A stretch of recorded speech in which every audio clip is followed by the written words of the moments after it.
Voilà, Alain Sochoumen posait déjà la question. On parle des relations incestueuses entre parents. Est-ce qu'un père peut aller au lit avec sa fille? Est-ce que des frères peuvent se le faire également? Quelles sont les conséquences de cet acte? Eh bien, en tout cas, c'est un phénomène qui semble avoir la peau dure. C'est une réalité dans certaines localités de notre pays, le Bénin. Nous n'allons pas citer, bien sûr, ces localités, mais nous parlons du sujet, nous parlons des relations incestueuses. Est-ce un excès de libido ou une pathologie? Et pour en débattre, nous avons déjà sur ce plateau Dr Geoffroy Kenhoegbe. Il est généticien moléculaire. Merci d'avoir répondu à notre invitation, docteur. Merci à vous. C'est toujours un plaisir pour moi d'être dans les locaux de BB24. Tout à fait. Et si tout va bien, nous aurons en face de vous Madame Monique Capo. Elle est pasteur. Elle va certainement nous rejoindre d'ici et au téléphone. Nous aurons justement le docteur Bruno Moncho. Oui, Bruno Moncho, il sera au téléphone. Il est sociologue. Oui. Il va nous donner aussi sa lecture sociologique de ce phénomène. Alors déjà, dites-nous, docteur, vous avez certainement entendu parler de cette relation. Qu'est-ce qui peut amener un père à vouloir être le premier homme de sa fille? Bon, vraiment, c'est un sujet très sensible. Oui. Il faut remarquer quand même qu'on observe ça dans certaines localités de notre pays. Tout à fait. Et vous me permettez de ne pas citer pour autant. Oui, non, vous ne citez pas. Voilà. Donc, certaines pratiques endogènes qui imposent cela. Est-ce que c'est aussi important d'aller jusqu'à ce niveau? Des pratiques endogènes. Des pratiques endogènes. Bon, la question reste demeure posée. Mais heureusement que de plus en plus, on assiste quand même à une révolution où des groupuscules d'individus s'organisent autour d'un idéal pour pouvoir mettre fin à ces genres de pratiques, qu'il s'agit des organisations non gouvernementales qui défendent des enfants qui sont en griffe, si vous me permettez, abusés. Parce que moi, je pense bien, personnellement, que c'est de l'abus. C'est de l'abus. C'est de l'abus que le géniteur lui-même aille jusqu'à ce niveau. Bon, je ne sais pas ce qui tire dedans. Si c'est juste pour respecter les pratiques endogènes, moi, je leur concède ça. Mais au-delà des pratiques endogènes, il y a des gens qui le font et qui le disent.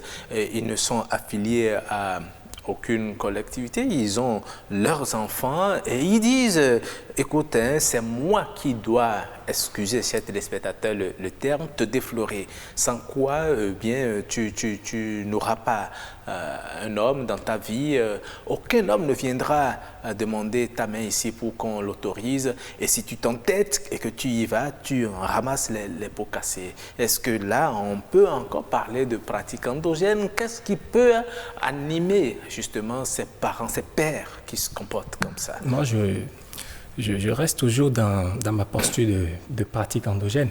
Parce que vous voyez, dans votre justificatif, vous venez de dire quand même que le papa qui veut aller jusqu'à ce niveau avec sa fille dit, si tu t'entêtes et que tu vas, quand même, malgré mon interdiction, malgré mon opposition à une relation comme ça, tu vas ramasser les pots cassés. C'est comme s'il y a un pouvoir de la parole qui accompagne ce que le papa décide.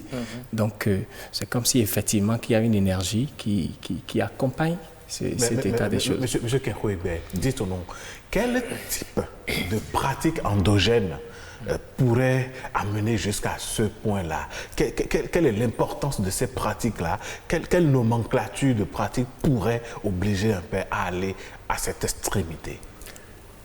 Vraiment, monsieur, vous savez, les pratiques endogènes sont entretenues depuis des années par des personnes qui sont bien formées, qui défendent un certain nombre de valeurs, parce qu'ils supposent que c'est des valeurs. Et peut-être que dans le passé, Lorsque ces pratiques se font, ça permet de conserver une certaine harmonie dans la famille. Moi, je ne suis pas spécialiste, je ne suis pas un socio-anthropologue pour autant me prononcer sur ce sujet, mais sûrement que c'est lié à leur valeur culturelle et ils essayent de conserver ça. Donc, au-delà de ça, on peut peut-être dire que c'est un papa, si vous me permettez le terme, vicieux. Sinon, quand bien même une pratique t'impose, une certaine valeur t'impose d'aller jusqu'à ce niveau, il y a quand même le bon sens qui doit quand même qui doit vous réguler dans vos gestes parce que c'est votre fille. Oui, mais est-ce que ce sont les mêmes pratiques qui pourraient justifier le contraire entre une mère et son fils? Si nous ne déplaçons pas le débat, nous restons dans le même contexte. Je peux dire quand même que c'est toujours pour conserver les valeurs endogènes propres à ces cultures. Mais lorsque c'est une fille qui décide, qui commence à harceler son père jusqu'à aller se mettre au lit avec son père. Nous quittons le contexte d'endogénéité. Voilà, nous quittons ce contexte. Et une fille qui décide volontairement d'aller, est-ce qu'entre-temps, elle ne voit pas une certaine tendance à aller vers son papa? Est-ce que c'est tout à fait naturel? Parce que vous savez, il y a des parents aussi qui peuvent provoquer ça. Qui peuvent provoquer ça. Et peut-être que sa fille est peut-être un peu matérialiste, elle est un peu exigeante par rapport à certaines choses. Et le papa, peut-être, il a les moyens. Et il a les moyens et il peut essayer d'agir sur la conscience de la fille pour l'acheter d'une certaine manière. Ou soit peut-être parce que la fille ne doit pas contracter une certaine relation avec X ou Y et le papa a été témoin de ça. Et pour que la fille ne soit pas pointée du doigt, peut-être le papa peut volontairement exercer cette pression morale sur elle pour pouvoir aller jusqu'à ce niveau. D'accord. Quand nous quittons le côté moral de la chose, vous êtes généticien. Quand ces choses-là arrivent et peut-être malheureusement aboutissent du moins à des enfants qui naissent de ce type de relations, sur le plan scientifique, sur le plan génétique, quelles sont les conséquences? Non, d'accord. Bon, vous avez dit si cette relation aboutissait à une contraception et à une conception de grossesse du moins, et que cette grossesse aboutissait. C'est dans le cas général, si vraiment il y a risque, la grossesse n'évolue pas. L'embryon avorte. Pourquoi? D'abord, nous allons quitter le côté sociologique de la chose. En génétique, on parle beaucoup plus de consanguinité parce qu'il y a un certain lien entre le parent, les deux qui s'entendent pour aller jusqu'à ce niveau. Et c'est ce degré de relation génétique entre les deux que nous appelons la consanguinité. Donc des individus proches, parents, se mettent ensemble. Vous savez, à la conception d'une grossesse, il y a souvent des choses qui se passent en amont. Tout à fait. Chez l'un ou l'autre des partenaires, il y a d'abord les gamètes qui se forment. Oui. Donc, c'est à la fécondation que les deux gamètes se rencontrent et pour donner une cellule œuf. Donc, ce qui se passe en amont, c'est la formation des gamètes. Et c'est cette formation des gamètes qui fait en sorte qu'à la fécondation, l'individu qui est issu soit diploïde, parce que nous sommes diploïdes. Nous venons d'un père et d'une mère, ça fait deux. Donc, chaque parent apporte un jeu de chromosomes qui fait qu'à la fécondation, l'enfant qui est né est diploïde. Donc, cela suppose le bagage chromosomique apporté par les parents se rétablit de deux. Donc, nous avons ce que nous appelons les gènes qui se retrouvent alors de deux, dans le meilleur des cas. Dans d'autres cas, il peut arriver que les gènes se retrouvent 3 au lieu de 2. Et là, nous rentrons déjà dans les anomalies génétiques. D'accord. Ce qu'on appelle la trisomie. Bon, voilà. D'accord. Là, c'est la trisomie. Maintenant, pour les parents proches dont nous sommes en train de parler, La trisomie ne fait pas partie pour autant. Ce qui est là, c'est qu'il y a des gènes qui normalement ne devaient pas se retrouver Ensemble. J'ai dit qu'il y a deux gènes, il y a les différentes formes de gènes, c'est ça que nous appelons des allèles. Et il y a des allèles qui sont dominants et des allèles qui sont récessifs. Oui. Le plus souvent, il y a certains allèles, c'est-à-dire une forme de gène, qui ne devaient pas se retrouver à l'état récessif 2. Vous voyez, le parent qui l'a à l'état récessif ne doit pas avoir une relation sexuelle avec l'autre parent qui l'a encore à l'état récessif. Parce que les deux ne peuvent pas rester ensemble. Ça entraîne ce que nous appelons des œufs délétères. Et en conséquence des allèles délétères qui ne devaient pas se retrouver ensemble. Donc, je disais dans le meilleur des cas...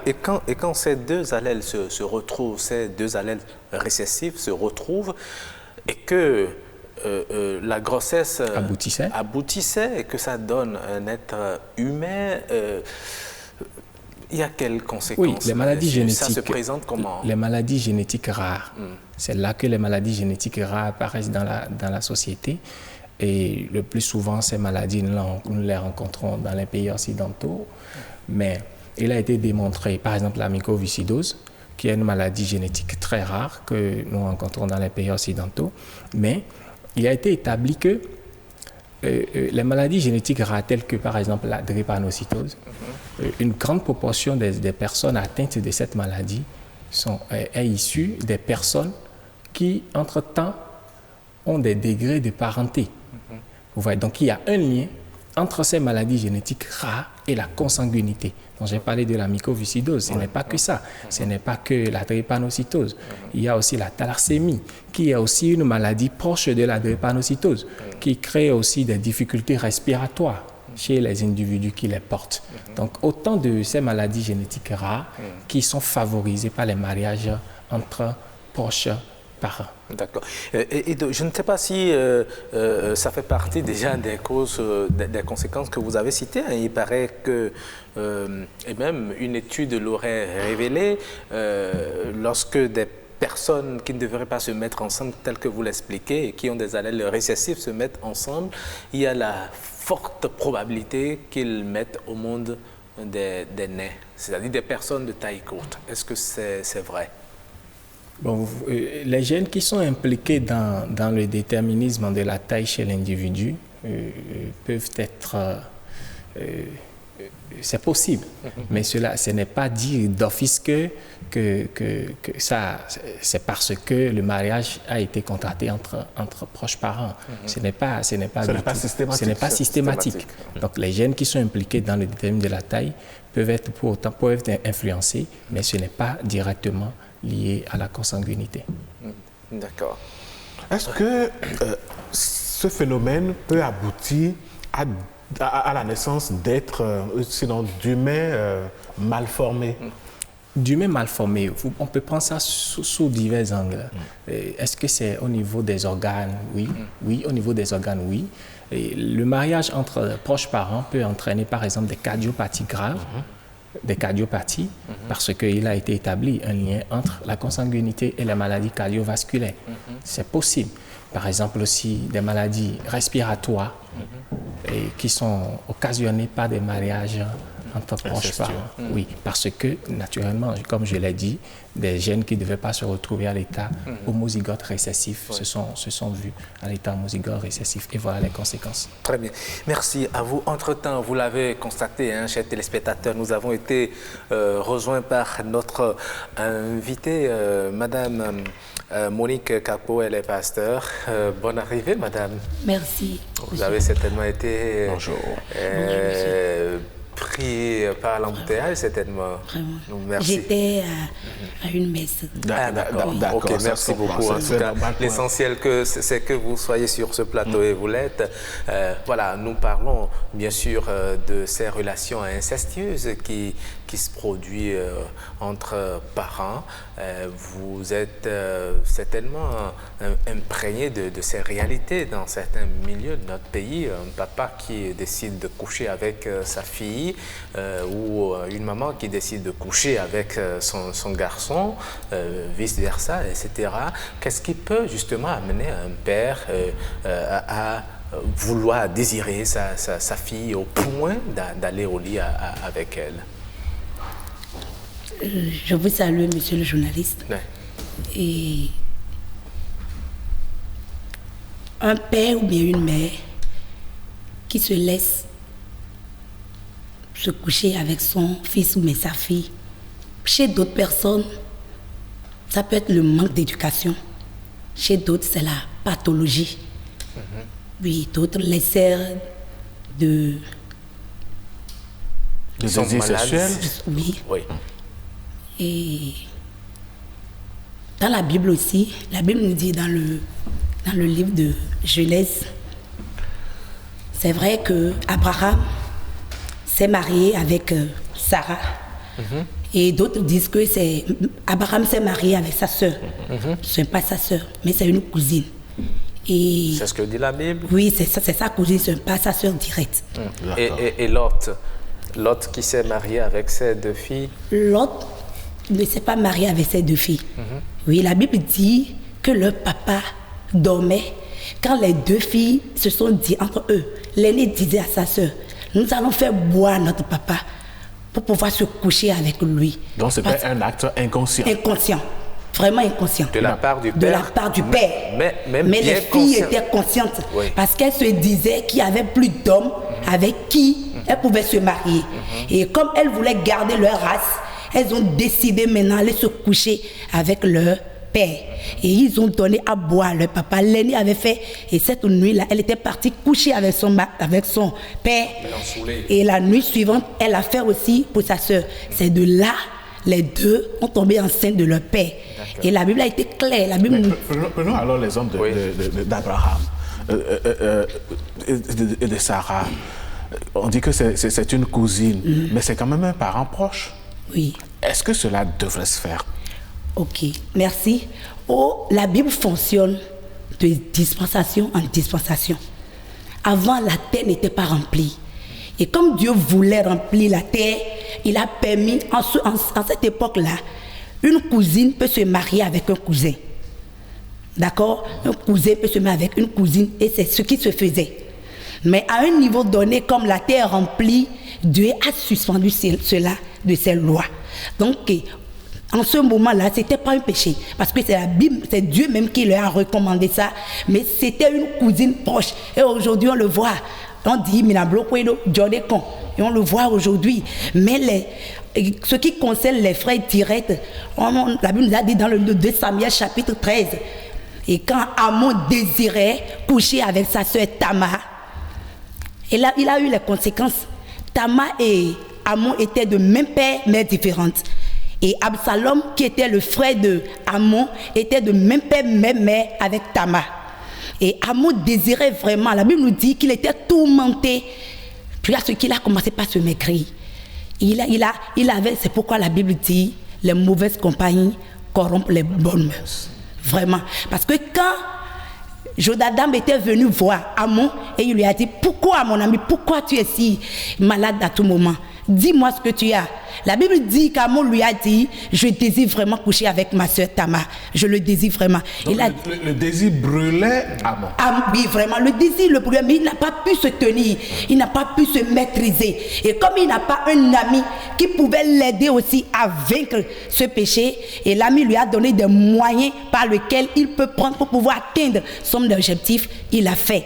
Et la Bible dit vraiment qu'il a été maudit. Oui, il a été maudit. Et qu'est-ce qui lui est arrivé par la suite? Par la suite, il a été tué parce que Absalom a donné des ordres à ses serviteurs de le tuer. Oui, de venger sa sœur. Mais pourquoi il y a des gens qui le font aujourd'hui dans notre société et qui gaillardement se plaisent à se présenter comme les défloreurs, excusez le terme, les défloreurs de leurs filles et puis semblent imperturbables? Vraiment, on peut dire aussi que c'est de l'inconscience et c'est de l'immaturité. En plus aussi, n'oubliez pas le côté spirituel. N'oubliez pas aussi ça parce que le diable, il est capable de tout. Et quand tu n'as pas l'Esprit de Dieu en toi, quand tu n'es pas conscient de ce que tu fais, tu peux facilement te laisser faire. Donc ceux qui le font et se voient et ne se reprochent même rien, vraiment moi je désire vraiment qu'on prie pour eux, que Dieu leur donne la clairvoyance de ce qu'ils font. Parce que tout ce qu'ils font aujourd'hui, ça détruit leur avenir, ils ne le savent pas. Pasteur Monique, avant votre arrivée, le docteur disait qu'il y a dans certaines de nos communautés des pratiques endogènes qui justifient la chose. Ceux qui défendent ces pratiques restent dans leur univers et donc perpétuent cette pratique. Qu'est-ce que vous en pensez? C'est vrai, mais ce que moi je maîtrise un peu, pour des frères directs, des sœurs directes, moi je ne maîtrise pas trop ça. Mais pour ce qui concerne des parentés, des cousines, les gens continuent de le faire aujourd'hui parce que ils disent que pour pouvoir maintenir certains des héritages, ils continuent à le faire. Mais pour ce qui est de mes pères, mais je vois que parce qu'on a eu la suite, tout ce qu'on fait aujourd'hui, ça de suite, non, je ne maîtrise pas trop ça. D'accord, très bien. Nous allons voir aussi les téléspectateurs, au niveau des téléspectateurs justement de cette émission qui l'aiment bien, que nous avons rencontré dans la ville de Cotonou et à qui nous avons tendu notre micro, ce qu'ils pensent justement de ce sujet, c'est ce que nous allons découvrir. Je pense que c'est très grave et je pense que toutes les religions combattent cela. En principe, ça ne doit pas se faire. Ceux qui sont auteurs de ce genre de choses, il faut vraiment donc les traquer, les punir conformément à la loi. Dans la législation islamique, par exemple, il y a des personnes avec qui vous devez vous marier, avec qui vous avez permis de marier. Donc, parmi la liste, et il y a aussi des personnes avec qui il vous est interdit de vous marier. Parmi la liste des personnes avec qui il est interdit de se marier, il y a par exemple les personnes avec une relation directe. Dans la Bible, c'est interdit et d'un point de vue spirituel, je ne trouve pas ça bien. Mais après, c'est des pratiques qui sont courantes, même dans notre société. C'est triste, c'est triste. D'un point de vue médical, c'est source de souffrance parce que les grossesses issues d'une relation incestueuse se finissent soit par des fausses couches, des avortements ou des malformations.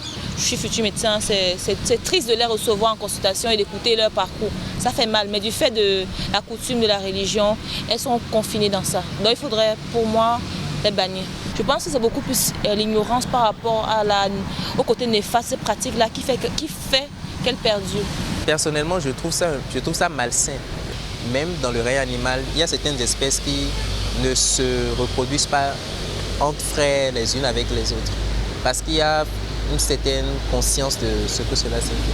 Déjà sur le plan scientifique, les relations incestueuses favorisent la multiplication des maladies génétiques au sein de la famille.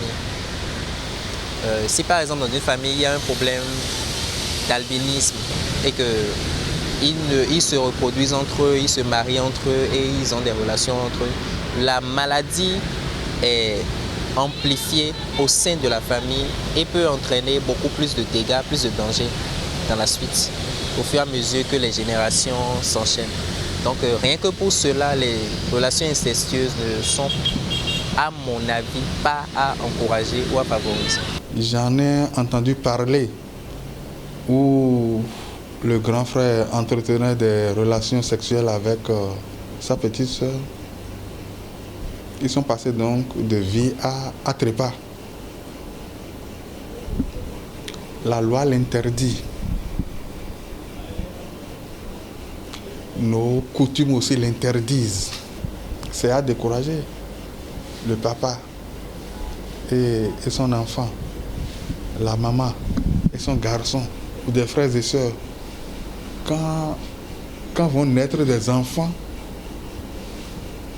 quelle image cela reflète, cela donne à l'entourage, à la famille même, la famille dans laquelle même ça s'est passé, c'est déjà un problème. Ceux-là qui sont donc dans ces pratiques, ils sont pratiquement rejetés. Ils ne sont pas bien vus. Eh oui, ils ne sont pas bien vus et c'est normal, la loi l'interdit, la morale même l'interdit, même si certaines communautés continuent de le faire, c'est des choses à décourager. Alors, Pasteur Monique, dites-nous, qu'est-ce que vous pensez de la réaction des téléspectateurs ou des citoyens que nous avons interviewés? Merci, mon journaliste. Je vais juste leur dire, ce qui est bon, tout le monde ne peut pas être contre. Donc c'est parce que c'est une pratique qui n'est pas bonne.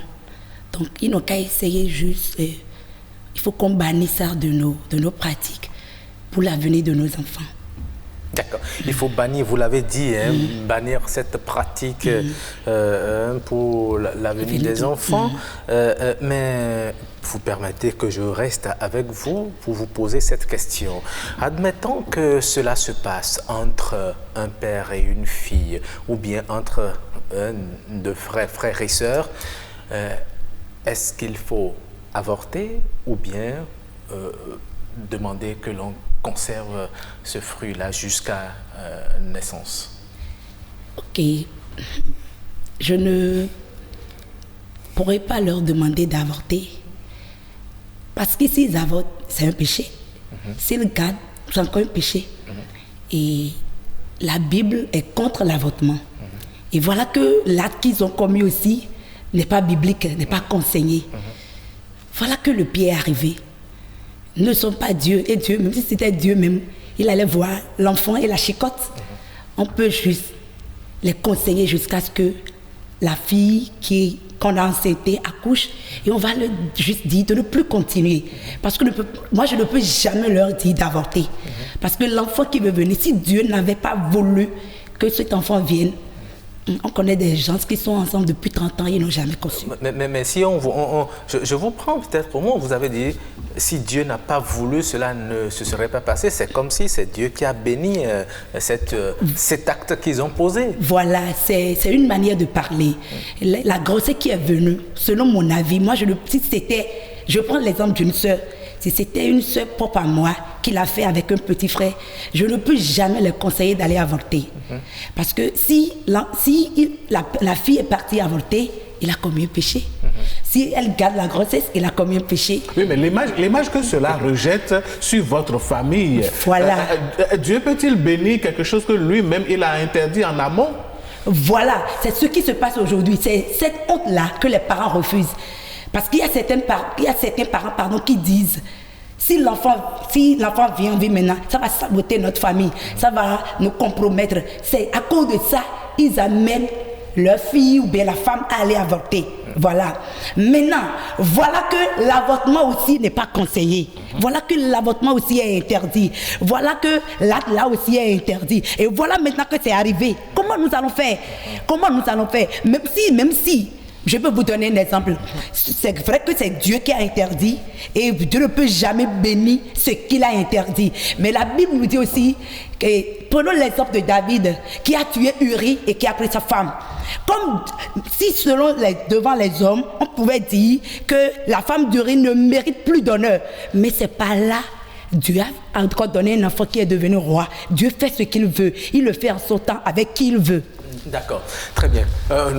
Nous avons permis à madame de bien opiner sur la question parce que vous aviez la parole avant, vous nous le permettez, mais vous avez également suivi les concitoyens à qui nous avons tendu notre micro et aussi par rapport à la question d'avortement. Vous qui êtes généticien, lorsque des situations du genre arrivent, est-ce qu'il faut recommander que l'on suspende l'évolution de la grossesse ou bien les laisser aller à terme? Vous savez, c'est quand même heureux que les interviewés ont abordé les différentes dimensions du sujet. Il y a la dimension sanitaire, et il y a la dimension sociale. Oui. Et la dimension religieuse même. Oui, la dimension religieuse. Donc, ils ont pris le sujet dans son ensemble. Moi, c'est heureux. Chacun va se situer dans quelle position l'arrange. C'est déjà heureux qu'en tant que généticien, je sais qu'il y a des gènes qui ne peuvent pas se retrouver à l'état homozygote. Et dans ces conditions, je suis appelé à dépenser en pharmacie dans des maladies génétiques rares qui pompent mon budget. Donc, je sais aussi que cette grossesse ne va pas aboutir à terme. C'est déjà heureux. L'avortement n'est pas conseillé, mais en République du Bénin, et je crois dans plusieurs pays, l'avortement est médical, et avec assistance médicale est conseillée. Donc quand on voit que c'est possible, il faut aller à ça, et il faut le faire pour éviter... Même si la Bible l'interdit. Vous voyez, madame, notre pasteur a dit qu'entre cousins germains, la sentence de Dieu était moindre, mais entre sœurs et frères, la sentence était plus rigide. La génétique l'a prévu.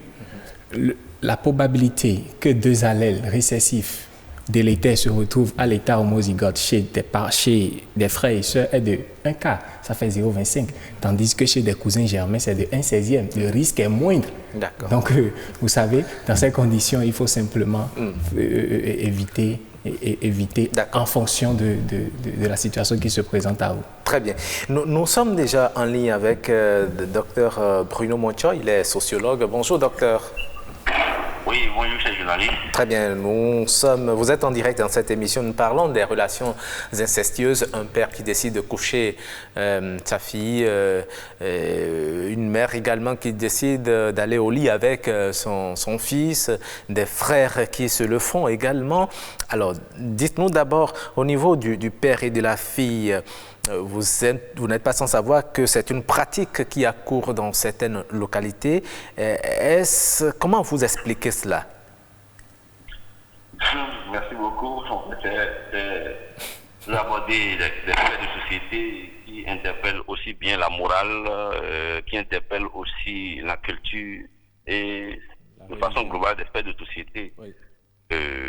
L'inceste, c'est ce rapport sexuel qui est frappé d'un interdit entre apparentés. C'est une relation sexuelle prohibée entre parents très proches. Mais regardez, quand un père couche avec sa fille, du point de vue de la morale ou du regard que la société peut avoir lorsque c'est informé, c'est que ça pose un problème. Ce ne sont pas des choses, des valeurs que nous cultivons chez nous. Mais il y a des situations comme ça qui arrivent. Quand ça arrive, c'est que comment l'expliquer? Comment les acteurs perçoivent ça? C'est ça la question fondamentale. Ouais. Alors, comment est-on perçu dans la société? Il y en a qui brandissent cela comme un trophée, un père qui déflore sa fille, c'est comme si c'était une gloire qu'il vient d'accomplir.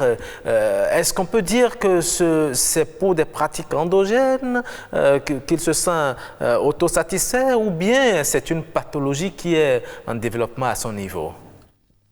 Bon, en fait, ça peut être une pathologie, ça peut lier à une situation psychologique qui amène le père à voir son enfant comme sa fille comme celle qu'il doit également mettre dans son propre lit.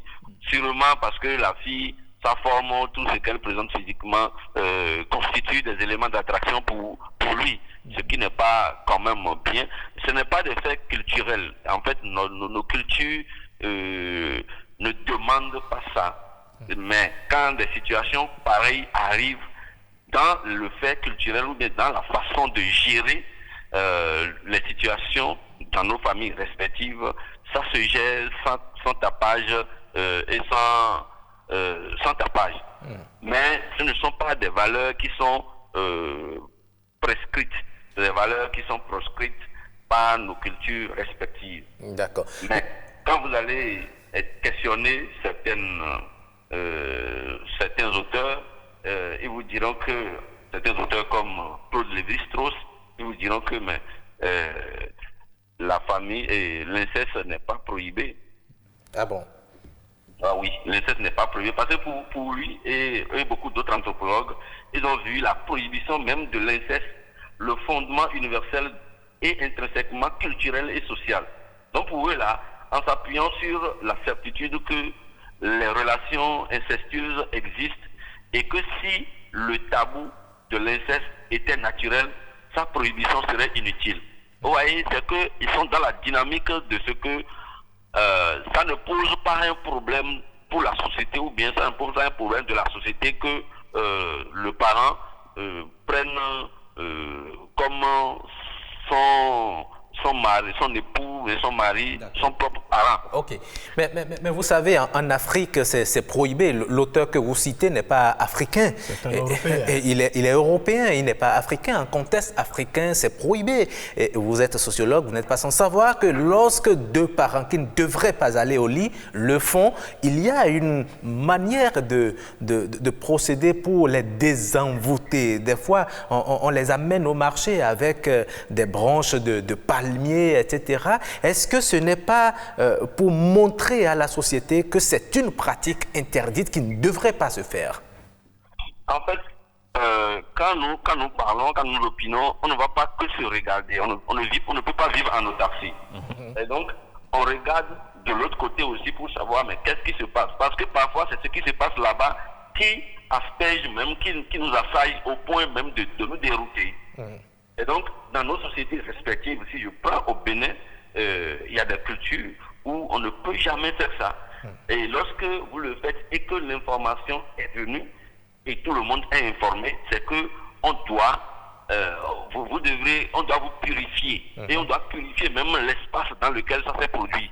Et comme vous l'avez dit, on les envoie dans le marché pour montrer à tous les autres que en fait c'est quelque chose qui n'est pas autorisée, qui n'est pas permise, qui n'est pas admise dans notre culture. Et pour au moins créer la peur au niveau des autres, afin qu'ils ne se donnent pas à ces genres de pratiques. Mais vous voyez, ça c'est la sanction sociale. D'accord. C'est la sanction sociale. D'accord. Et pourtant, quand on prend les auteurs, ici, il y en a, certains ont écrit sur ce fait. Mais les autres soutiennent le fait que, en fait, si un père ou bien un frère décide de sortir avec son frère, ce n'est pas interdit. Ceux-là qui parlent, est-ce qu'ils ont la morale? Et quelle est le moral quelle est la morale qu'ils promuent? C'est ça. Mais ici, nous avons de la morale. Nous avons des éléments culturels et cultuels et qui nous font croire, qui nous font dire qu'en fait, il est interdit de faire telle chose. Nous avons des interdits et quand vous allez enfreindre à ces interdits, c'est que vous avez la sanction directe. Absolument. Soit la sanction de la divinité ou bien des divinités, soit la sanction sociale des personnes qui incarnent ces différentes divinités et qui vous montrent que la société retrouve, montre son désagrément par rapport à ce que vous avez fait. Et donc c'est ça, quand on est au Bénin, c'est difficile en Afrique. C'est difficile de le faire, mais il y a des sociétés qui l'admettent. D'accord. Merci beaucoup, docteur Bruno Moncho, pour votre intervention. Très bonne journée à vous. Mais vous savez, j'ai une petite préoccupation. Oui. Oui, mais vous savez que selon certains auteurs, c'est que il y a que l'inceste, d'accord, est un élément, a une fonction d'évitement et de régulation de conflits sexuels. D'accord. Nous allons ouvrir cette thématique une autre fois et vous inviter pour mieux le développer. Je vous le dis pour que vous puissiez voir au-delà. Oui. Ça fait partie de la société. S'il n'y a pas de déviant, on ne peut pas voir ce qui est normal. D'accord. Merci beaucoup, docteur. Excellente journée à vous. Oui. Merci et pareil à vous. Voilà des auteurs qui ne sont pas africains et qui pensent que oui, on peut se permettre d'aller à cette sale besogne et ils le justifient. Est-ce qu'il faut forcément se calquer sur ces modèles-là et penser que bon, on est en train de bien agir, hein? Bon, vous voyez, chaque localité a ses réalités. Ouais. Ici, nous avons des valeurs endogènes que nous défendons. Nous avons certaines valeurs aussi sociales que nous incarnons et qui nous obligent à ne pas dépasser une certaine limite. On ne peut pas se permettre ces genres de choses. Mais moi, je vais m'attarder un peu sur la préoccupation du docteur Moncho. En fait, quand il dit que nos valeurs l'interdisent, c'est à prendre avec Dieu, avec pincette. Ouais. Parce que je vous ai dit ici tout à l'heure qu'il y a des localités où c'est ce qui se fait. On se dit, sans ça, la fille ne peut pas rejoindre son mari. Ouais. Donc, peut-être c'est les valeurs endogènes actuelles qui sont en train d'être actualisées, qui l'interdisent. Il va falloir travailler sur ces valeurs-là pour que, ce soit généralisé. Oui, parce que la fille, une fille qui sort de ce milieu, quel respect peut-il avoir vis-à-vis de son homme, de sa belle famille, etc. C'est des questions que nous nous posons. Alain, nous allons rapidement partager, en attendant de revenir à nos invités, quelques messages. Oui. Il y a un message qui dit ceci: bonjour à tous, à croire certains témoignages et autres, c'est une pratique qui date. Le plus triste dans cette histoire, c'est que certains se retrouvent pris au piège du poids de la société et d'une certaine crainte, ce qui les empêche de se plaindre ou de se révolter.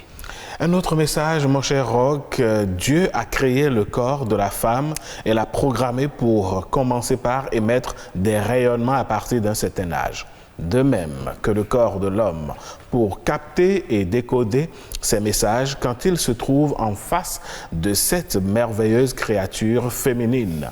Mais la morale, le devoir de respect des normes sociales et la bonne éducation nous permettent de maîtriser nos pulsions et appétits sexuels. Parfois, le déséquilibre mental, l'égoïsme ou la gourmandise peuvent pousser un père à désirer sa fille. Les assoiffés du pouvoir et certains hommes politiques dévergondés sont obligés de commettre ces genres de choses contre nature. Le même dérèglement psychique ou psychologique pourrait pousser une fille à coucher avec son père, contrairement aux deux filles de Lot qui ont enivré leur père avant de coucher avec lui, dans le souci de perpétuer la procréation du genre humain sur terre, lorsque Dieu a détruit Sodome et Gomorrhe. Une bonne éducation morale et chrétienne, la crainte de Dieu, peuvent nous préserver de telles abominations. Toutefois, il faut éviter très tôt une familiarité trop poussée entre enfants et parents de sexe opposé. Éviter de se coucher dans le même lit avec son enfant de sexe opposé à partir d'un certain âge. Voilà, une très belle réaction. Nous disons merci à nos téléspectateurs qui nous envoient des messages. Nous allons rapidement faire un tour de table. Commencer par Madame Monique Capot, pasteur, pour votre mot de fin. On a entendu beaucoup de choses qui sont revenues dans ces messages. L'éducation des enfants, les enfants qui se couchent dans le même lit que leurs parents. On vient à la maison, on voit des papas avec leurs grandes filles, on les serre dans les bras, on dit c'est ma fille, on lui fait des bisous, etc. pour montrer qu'on est attaché. Bon, est-ce que véritablement cela ne fait pas développer certains réflexes qu'on est en train de condamner ici? Oui, je peux dire oui. Parce que la Bible aussi a dit que la chair est faible. C'est l'esprit qui est bien disposé. Donc à certains âges, vraiment, il faut qu'on refuse certaines choses, certains comportements envers sa fille ou bien envers son fils. Donc je suis d'accord pour ce message. Et les dernières lignes qu'on a lues, je suis vraiment d'accord. À un niveau donné, il faut cesser de faire certaines choses. Parce que les enfants d'aujourd'hui, vraiment, leur mentalité dépasse même celle des parents. Donc, pour les aider, pour pouvoir les aider, il faut que les parents aussi se comportent mieux envers ces enfants pour pouvoir les amener à bien se contrôler, à bien se comporter. Je vous remercie. Merci beaucoup, Madame Monique Capot. Oui, docteur Geoffroy Kenro-Egbe. Oui, c'est tout à fait heureux que vous-même, vous arrivez à cette conclusion. Je vais abonder dans le même sens que vous pour dire que le phénotype, c'est-à-dire l'expression visible du gène, est sous l'influence et du gène que de l'environnement. Cela suppose que quand bien même les gènes nous obligent à ne pas avoir un certain regard sur nos enfants, l'environnement que je suis en train de décrire, qui est ce que vous avez décrit pour dire le papa, il veut montrer à tout le monde qu'il est attaché à sa fille, c'est ça l'environnement. c'est ça, c'est tout ça qui concourt à l'expression physique de ce que le papa peut coucher un jour avec sa fille. Donc, si nous essayons de réprimer un peu nos gènes, en modulant un peu l'environnement par nos comportements, je crois que les gènes vont s'exprimer mieux sur leur valeur normale. C'est ça. Vous savez? Donc, ça nous empêcherait ces dérives. Absolument. Ce sont des dérives qu'il faut éviter parce que les conséquences sont parfois dramatiques. Il faut, si vous le pouvez et vous le devez d'ailleurs, l'éviter. Mesdames et messieurs, merci d'avoir suivi ce débat.